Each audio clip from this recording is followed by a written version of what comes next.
So this last story I want to get into is about the Indiana civil rights activist that was a victim of an attempted lynching over the 4th of July weekend. His name was Vox Booker, and he was just trying to enjoy his 4th of July weekend with some of his friends at a lake, I believe. The story goes there was a group of men, about 5 of them, a mob, as if you would, and they antagonized Booker and his friends, claiming they were on private property and telling them to leave, and basically just testing them, antagonizing them. And then all of a sudden, as Booker and his friends are leaving, Booker is grabbed, dragged, pinned to a tree, and threatened with nooses. You can see videos of that part. You can see videos of these men, these racists, pinning Booker to a tree and telling the camera, the people with the camera to leave. The camera people, or the people with the camera phone, are telling the racists to let Booker go. They're not leaving his side. They're telling these racists to let him go. The racists are telling the people back. Just the most absurd thing, just they're telling them leave and we'll let them go. That doesn't even make sense. And luckily he survived with little more than a concussion and some bruises, and he lived to tell about it. And he had a press conference. It was wonderful to see.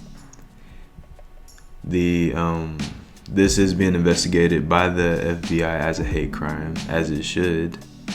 The wild thing to me is that if you look at lynchings in the context of federal law, it's not a federal crime.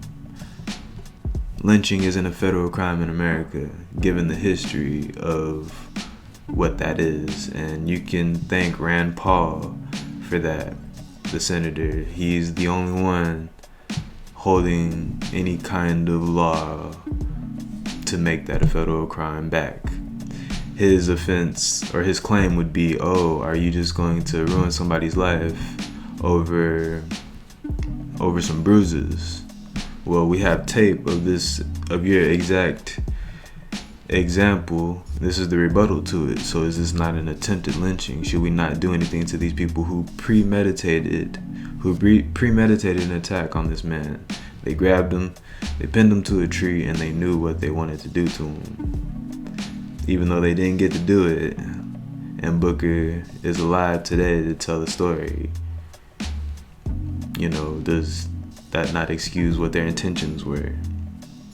So, like I said, he did have a press conference, and he talks about his friends and the importance of them being there. And if they weren't, he says he would just be another hashtag.